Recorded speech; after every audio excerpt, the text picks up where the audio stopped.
তোফাজ্জল দীর্ঘদিন পর্যন্ত এলাকায় চলাফেরা করেছে। এমন কোন ইতিহাস আমরা দেখতে পাই না যে তোফাজ্জল কোনো মানুষের একটি সম্পদ নষ্ট করেছে, কোন মানুষের একটি সম্পদ অবৈধভাবে তিনি ধরেছেন। তার সর্বোচ্চ চাহিদা ছিল 50 টাকা, 20 টাকা, একজনের কাছে চাইতো, কিছু খাইতো। প্রিয় ভাইয়ের আমার, আজকের যারা এই জানাজায় উপস্থিত হয়েছেন সকলের কাছে সজোরে অনুরোধ জানাচ্ছি যে এলাকায়ও যদি এরকম কোনো আমরা ঘটনা দেখতে পাই যে একটি চোর বা একটি কোনো সন্দেহের বশবর্তী, সন্দেহের উপর নির্ভর করে এরকম দুর্ঘটনা আর যেন দ্বিতীয়বার পুনরাবৃত্তি না হয়, আমরা সবাই সচেষ্ট থাকব। প্রিয় উপস্থিতি, আমরা কি এই তোফাজ্জল হত্যার বিচার চাই? কে কে চাই? তো আমরা যদি তোফাজ্জল হত্যার বিচার চাই, আমরা যদি বিচার চেয়েই থাকি, তাহলে আমি আপনাদেরকে জোর অনুরোধ জানাবো যে এই জানাজা শেষে আমরা চরদানি বাজারে স্থানে, হোন্ডা স্থানে আমরা একটি মানববন্ধনের আয়োজন করেছি। আমি আশা করব চরদানি সকল মানুষের পক্ষ থেকে আপনাদেরকে অনুরোধ জানাবো যে প্রত্যেকটা মানুষ এই মানববন্ধনে আজকের অংশগ্রহণ করবেন তো ইনশাআল্লাহ। আমরা জানাজা শেষেই দাফন কাজে যারা যাবে তারা ব্যতীত সকল মানুষ আমরা হোন্ডা স্থানে চলে যাব। এখানে যারা আলোচনা করতে পারেন নাই, আপনাদেরকে সেখানে আলোচনা করার সুযোগ দেওয়া হবে।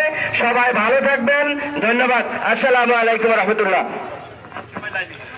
সবাই লাইনে যান। আলহামদুলিল্লাহ ওয়া কাফা ওয়া সালামুন আলা ইবাদিহিল্লাযীনা ইসতাফা, আম্মা বাদ। আউযু বিল্লাহি মিনাশ শাইতানির রাজীম। বিসমিল্লাহির রহমানির রহিম। কুল্লু নাফসিন যায়িকাতুল মাউত। মাতারাম, আজকের এই বিশাল জানাজায় যারা একত্রিত হয়েছে, আল্লাহর কাছে দোয়া করি আল্লাহ তাআলা এই জানাজাকে কবুল করেন, বলেন আমিন। কিন্তু ভাগ্যের নির্মম পরিহাস যে আমাদের তোফাজ্জল, তার উপর এরকম নির্যাতন হবে, নির্যাতিত হবে। তোফাজ্জল কখনো কখনো মাছের বাজারে যাইতো, বলে একটা মাছ পাইলে নিজের ছোট্ট ভাইয়ের ছেলেদের কাছে নিয়ে যাইতো, বলে এই মাছটা তোমরা খাও। ভাগ্যের নির্মম পরিহাস, বাবা মারা গেল, মাও মারা গেল, কিন্তু আমার কাছে বড় আশ্চর্য লাগতেছে যে তার মা তার বাবার জানাজা আমি পড়াইছিলাম, কিন্তু তোফাজ্জলের জানাজা আমাকে পড়াতে হবে সে কথা বুঝি না। জেনেছিলাম তোফাজ্জল আমার জানাজায় শরীক হবে, কিন্তু যেখানে মানুষ গড়ার কারিগর, আমার বড় ভাইও ঢাকা ইউনিভার্সিটিতে পড়েছিল, অনেক গিয়েছি ঢাকা ইউনিভার্সিটিতে, কিন্তু নিজের কাছে এখন খুব গেছিলাম, এইটাই বড় দুর্বিষহ লাগতেছে যে একটা ছেলেকে কিভাবে নির্যাতন করলে পায়ের হস্ত খসে পড়তে পারে, কিভাবে রক্তাক্ত হতে পারে। আমার মনে পড়ে যারা তোরা শিক্ষিত হয়েছে কিন্তু মানুষ হও নাই, জানুয়ারি রয়ে গেলে আমাদের সোহাগ বা শাসক বলেছেন, বলে ঢাকা ইউনিভার্সিটি থেকে তো রাজনীতি তৈরি হয়, এই যদি হয় রাজনীতির তো শেষ পরিণত আয়নাগারই হবে।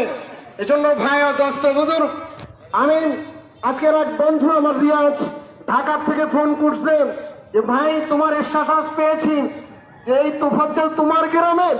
আমি বলতেছিলাম ভাই আমার গ্রামের না, আমার কাছের। আমার মনে আছে ওর বাবা একসময় দূরে চলে গেছিল, ওরা দুর্বিষহ জীবন যাপন করতো, আমাদের বাড়ি বারবার যাইতো, কিন্তু সে থেকে তোফাজ্জলের জীবনে মনে হয় আর শান্তি হইল না।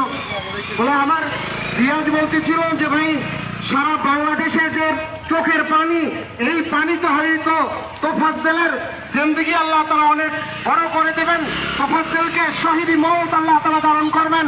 এজন্য সবাই বলেন আমিন। সব আল্লাহ তোফাজ্জল জীবনে শান্তি পায় নাই, কষ্টই পেয়েছে। ও আরশে আজিমের মালিক, তুমি তাকে জান্নাতের সর্বোচ্চ মাকাম দিয়ে আল্লাহ তাআলা জান্নাতুল ফিরদাউস নসিব করো, তাহলে আমাদের এই কষ্ট, আমাদের রক্তক্ষরণ, আমাদের চোখের পানি একটু হয়তো শান্তি পাবে। আখির দাওয়ানা আলহামদুলিল্লাহি রাব্বিল আলামিন।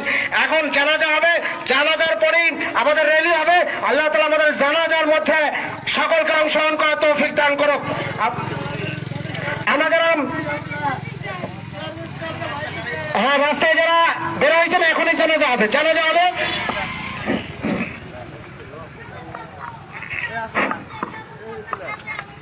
দেখে ভাইয়া জানাজার নামাজ 4 তাকবীরের সাথে আদায় করতেছে। আল্লাহু আকবার।